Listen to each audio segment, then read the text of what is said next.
তার 125তম জন্মবার্ষিকী উপলক্ষে, জন্মজয়ন্তী উপলক্ষে এই মহামানবের প্রতি আমার শ্রদ্ধা জ্ঞাপন করে আমি দু একটি কথা আপনাদের সামনে তুলে ধরব। আমি যখন বিধায়ক হই শিলিগুড়ি শহরের, তখনও আমি স্কুলে এসেছিলাম, কারণ আমার প্রাথমিক পর্বের শিক্ষা এই স্কুলের আমি 2 বছর পড়াশুনো করেছি। ব্যক্তিগতভাবে আমার বাবা বন দপ্তরের আধিকারিক ছিলেন বলে আমাদেরকে বিভিন্ন জায়গায় থাকতে হয়েছে, কিন্তু আমরা ছোট থেকে, আমি এবং বোন দাদু দিদার সাথে আমরা এই দেশবন্ধু পাড়াতেই থাকতাম। এই স্কুলটা আমার কাছে এই কারণে স্মৃতিতে উজ্জ্বল ছিল যে আমার এখন মনে হয় আশপাশের সমস্ত কিছু দেখে, ইভেন আমি যখন শিলিগুড়ি বয়েজ স্কুলেও পড়তাম, আমাদের অনেকেরই এখনো চোখে ভাসে, সেটা হচ্ছে একটা টিনের বাক্স নিয়ে আমরা স্কুলে যেতাম। যদিও বয়েজ স্কুলে আমাদের বেঞ্চে বসবার সুযোগ ছিল, কিন্তু আমরা যখন এই স্কুলে পড়তাম তখন আমরা বস্তা নিয়ে আসতাম এবং ফ্লোরের উপরে, বা তখন কি ছিল আমার এখন মনে নেই, তো সেখানে বসে পড়াশুনো করতাম। কিন্তু কোনোদিন এটা ভাবিনি, কোনোদিন আমার মাথায় এটা আসেনি যে স্কুলে আমি পড়াশুনো করছি সেই স্কুলটা যার নামে তিনি কে। আমার মনে হয় আমাদের মতন অনেকেই শ্যামাপ্রসাদকে নিয়ে চর্চার প্রশ্নে পশ্চিমবঙ্গে কখনো সেই সুযোগ আমাদের সামনে তৈরি করে দেওয়া হয়নি। আজকে আমরা এখানে যারা ভারতীয় হিসাবে নিজেদেরকে পরিচয় দিই, শ্যামাপ্রসাদ মুখোপাধ্যায় না থাকলে আমাদের হয়তো প্রতিবেশী রাষ্ট্রের নাগরিক হিসেবে আমাদেরকে পরিচয় দিতে হতো যদি শ্যামাপ্রসাদ মুখোপাধ্যায় না থাকতেন। অনেকে এই সত্যটাকে পর্দার নিচে আড়ালে লুকিয়ে রাখতে চেয়েছিলেন, কেউ কার্পেটের নিচে লুকিয়ে রাখতে চেয়েছিলেন, কিন্তু সত্য তো সত্যই।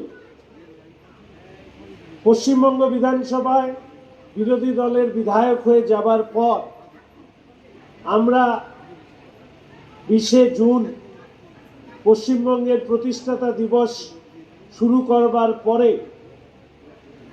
আমাদের পরিষদীয় দলের পক্ষ থেকে, তার আগে রাজনৈতিক দলের পক্ষ থেকে এই নিয়ে আলোচনা আবর্তিত হতে থাকে। তখন আমি দেখলাম যে বিভিন্ন রাজনৈতিক দল রাজ্যের এবং জাতীয় পর্যায়ে তারা শ্যামাপ্রসাদ মুখোপাধ্যায়কে নিয়ে তাদের বক্তব্য শুরু করলেন বলবার, এবং সেখানে দাঁড়িয়ে শ্যামাপ্রসাদ মুখোপাধ্যায় পশ্চিমবঙ্গ প্রতিষ্ঠা বা হিন্দু হোমল্যান্ড তৈরি করবার যে গুরুত্বপূর্ণ ভূমিকা নিয়েছিলেন, সেই ভূমিকাকে ছোট করবার জন্য, খণ্ড করবার জন্য তারা প্রত্যেকেই এই পশ্চিমবঙ্গ তৈরি করবার প্রশ্নে তাদের দলের কি ভূমিকা ছিল সেটাকে সামনে নিয়ে আসলেন। আমার তাদের কাছে বিনীত অনুরোধ বা আবেদন যে যতদিন পর্যন্ত শ্যামাপ্রসাদ মুখোপাধ্যায়কে নিয়ে পশ্চিমবঙ্গে আমি যে রাজনৈতিক দল এই মুহূর্তে করি, সেই দল 20শে জুন প্রতিষ্ঠা বার্ষিকী, 23শে জুন থেকে 6ই জুলাই অবধি পক্ষকাল ব্যাপী শ্যামাপ্রসাদ মুখোপাধ্যায়ের জন্মজয়ন্তীকে সামনে রেখে যে অনুষ্ঠান করতেন, কোনোদিন আমি শুনিনি তাকে নিয়ে একটা লাইনও কথা তারা বলেছিলেন। যখন ক্ষমতার পরিবর্তনের পরিস্থিতি তৈরি হয়, তখন অনেকেরই জানবার আগ্রহ এবং ইচ্ছে তৈরি হয় কে শ্যামাপ্রসাদ মুখোপাধ্যায়। আজকে আমরা অন্তত গর্ব করে এই কথা বলতে পারি যে যার হাত ধরে পশ্চিমবঙ্গ ভারতের অংশ হিসাবে আজকে আমরা নিজেদেরকে ভারতীয় হিসাবে পরিচিতি দিতে পারি, তার স্রষ্টার নাম হচ্ছে শ্যামাপ্রসাদ মুখোপাধ্যায়। আজকের দিনে আবার বলতে চাই যে পশ্চিমবঙ্গ এবং ভারতবর্ষের যে ইতিহাস, সেই ইতিহাসকে আক্রমণকারীদেরকে গৌরব উজ্জ্বল করবার যে রুচি যে রাজনৈতিক দলগুলো দেখিয়েছে, আমার তাদের প্রতি আজ করুণা হয়। এবং আমি আপনাদেরকে এটুকু কথা দিতে পারি যে যারা শিক্ষাকে কলঙ্কিত করেছে, যারা শিক্ষাকে বিক্রি করেছে, যারা শিক্ষাকে বিক্রি করবার মধ্যে দিয়ে আমাদের উত্তরবঙ্গ বিশ্ববিদ্যালয়ের মাননীয় উপাচার্যকে জেলে যেতে হয়েছে, যাদের দায়িত্ব শিক্ষাকে পরিচালনা করবার ছিল, তাদেরকে শিক্ষা চুরি করবার জন্য জেল খাটতে হয়েছে, তাদের ইতিহাস নিশ্চিতভাবে পশ্চিমবঙ্গের পাঠ্যপুস্তকে কোনো একটি শব্দ হিসেবেও আমরা রাখবো না, এই কথাও আপনাদেরকে বলতে পারি। আজকে আমি মাঝে মাঝে ভাবি, নিজেকে খুব ছোট মনে হয় এই কারণে, যখন ব্যক্তিগতভাবে আমি ভাববার বা বোঝবার চেষ্টা করি যে মানব জীবন আমাদের মনে হয় প্রাণী জগতের সর্বশ্রেষ্ঠ উপহার। অনেক তপস্যায় আমরা মানব জীবন পাই। আমরা যাদের স্মরণ করি, শ্রদ্ধা জানাই, যাদের জন্মবার্ষিকী মৃত্যুবার্ষিকী পালন করি, কোনোদিন কি আমরা ভেবেছি তারা তাদের আত্মত্যাগ, কোন আত্মত্যাগের কারণে তাদেরকে আমরা স্মরণ করি? আমাদের মতন যারা, আমরা কেউ চেয়ার খুঁজি, আমরা কেউ আলো খুঁজি, আমরা কেউ বৈভব খুঁজি, কিন্তু যারা কোনোদিন আলো খোঁজেননি, চেয়ার খোঁজেননি, বৈভব খোঁজেননি, তারাই শ্যামাপ্রসাদ মুখোপাধ্যায়ের মতন জীবন চলে যাওয়ার পরেও তারা বেঁচে থাকেন।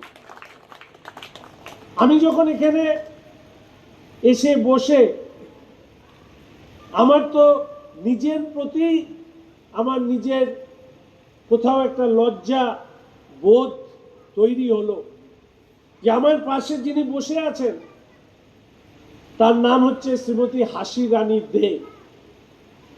তার স্বামী এই জমি প্রদান করেছিলেন। আমি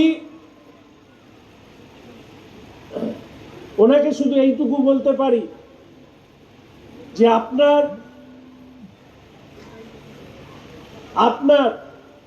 স্বামী যে কাজ করে গিয়েছেন, সেই কাজের মূল্য যে কতখানি, সেদিন হয়তো আপনি বা আপনার স্বামী বুঝতে পারেননি। আজকে এই শ্যামাপ্রসাদ মুখোপাধ্যায়ের নামে যে বিদ্যালয়, সেই বিদ্যালয়ের কথা শুনে আমার খারাপ লাগলো যে আমি অবাক হয়ে ভাবলাম যে আমরা কত কিছু জানি না। যাদের মনে দাঁড়িয়ে আছে এত কিছু, তাদেরকে স্মরণ না করাটাই আমাদের মনে হয় যে অত্যন্ত দুঃখের এবং বেদনার। হাসি রানী দে তার তার স্বামীকে হারিয়েছেন 37 বছর বয়সে। শ্যামাপ্রসাদ মুখোপাধ্যায় তার জীবনকাল, বেঁচে থাকার কাল 51 বছর, 52 বছরের কাছাকাছি। আমি সেই বয়স অতিক্রান্ত করেও এখন শুধু আমি ভাবি যে আমি জীবনে কি করলাম। আর তারা তাদের এই স্বল্প জীবনে যে কাজ করে গিয়েছেন, তাদের কোনো মৃত্যুই যে ছুতে পারে না, সেটা শুধু শ্যামাপ্রসাদ মুখোপাধ্যায়ের জন্য প্রযোজ্য নয়, স্বর্গীয় কৃষ্ণপদ দের জন্য প্রযোজ্য। তিনি সেই সময় জনসংঘ করতেন, সাধারণ বাড়িতে জনসংঘে কাজ করতে গিয়ে তিনি এবং তার ভাইকে হত্যা করা হয়। ভাবা যায়, যারা শুধুমাত্র ভারতীয় সংস্কৃতি, ভারতীয় সনাতন বিচারধারাকে দেশের মাটিতে প্রতিষ্ঠা করতে গিয়ে, রাজ্যের মাটিতে প্রতিষ্ঠা করতে গিয়ে প্রাণ বিসর্জন দিয়েছে, আজকে অনেক সময় আমরা হয়তো ক্ষমতায় আসলে তাদেরকে আমরা সামনে না নিয়ে এসে নিজেরা এগিয়ে আসতে চাই। আসলে ইতিহাস যদি আমরা ভুলে যাই, তাহলে আমাদের বাধা করে কোথাও দাসত্বের জায়গায় পৌঁছতে হয়। আমার পক্ষে তো ওনাদের ঋণ মিটিয়ে দেওয়া সম্ভব নয়, কিন্তু আমি এইটুকু আপনাকে কথা দিতে পারি, আমার নিজের মা বাবা নেই, তো আমি এইটুকু আপনাদের কথা দিতে পারি। শিলিগুড়ি বিধানসভা আমাদের যে বিধানসভা সেবা কেন্দ্র, শিলিগুড়ি বিধানসভা, সেটা আপনার হাতে আমরা শিলিগুড়ির মানুষের কাছে লোকার্পণ করব এবং সেটা আপনাকে দিয়েই আমরা উদ্বোধন করব। আবার শেষ করব এই কথা বলে যে শ্যামাপ্রসাদ মুখোপাধ্যায়, যিনি এক সময়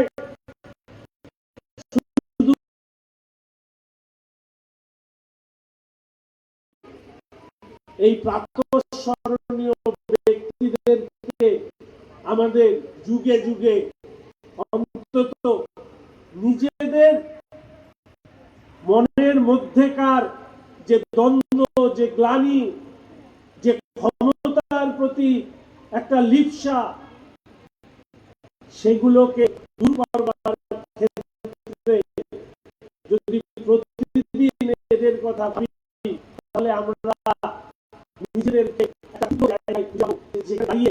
এই যে মানব, এই জীবনে করে গেলাম, সেটা তখন মনে হবে সামান্য এই ক্ষমতা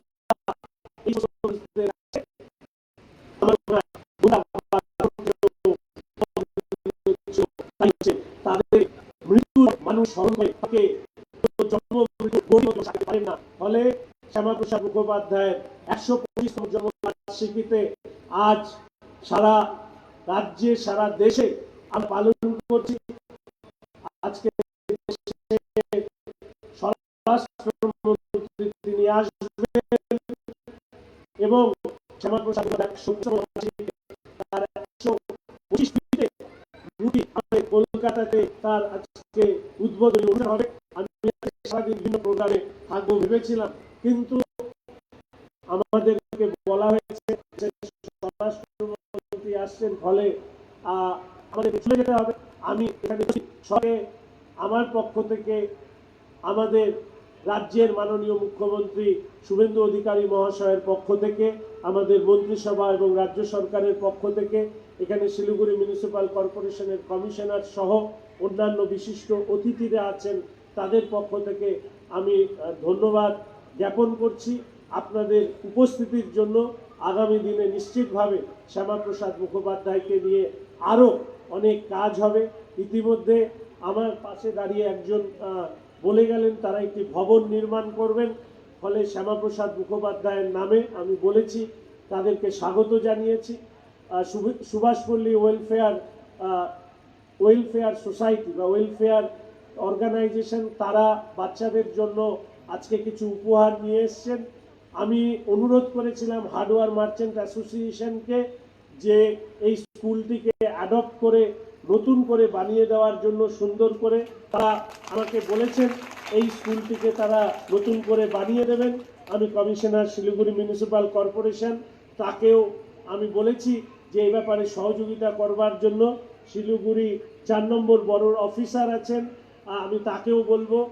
শুধু এই স্কুল নয়, আমাদের কর্পোরেশনের পক্ষ থেকে সমস্ত প্রাথমিক স্কুলগুলোর ক্ষেত্রে একটু বাড়তি নজর দেওয়ার জন্য, এবং আজকের অনুষ্ঠানে সমবেত প্রত্যেককে আমার তরফ থেকে ধন্যবাদ, কৃতজ্ঞতা জানিয়ে, বড়দেরকে প্রণাম জানিয়ে, সর্বোপরি হাসিরানীদিকে আমার অন্তরের ভালোবাসা জানিয়ে, তার পরিবারের অনেকেই এসছেন, তাদেরকে আমার পক্ষ থেকে ধন্যবাদ, অভিনন্দন জানিয়ে, এবং তিনি কিছু কথা বলেছেন, নিশ্চিতভাবে সরকারের পক্ষ থেকে আমরা তার পাশে থাকব। এইটুকু কথা বলে আরেকবার শ্যামাপ্রসাদ মুখোপাধ্যায়কে স্মরণ করে, তার মৃত্যুঞ্জয়ী প্রাণকে স্মরণ করে, তার অবদানকে সম্মান শ্রদ্ধা জ্ঞাপন করে আমি আমার কথা শেষ করছি। নমস্কার, ধন্যবাদ।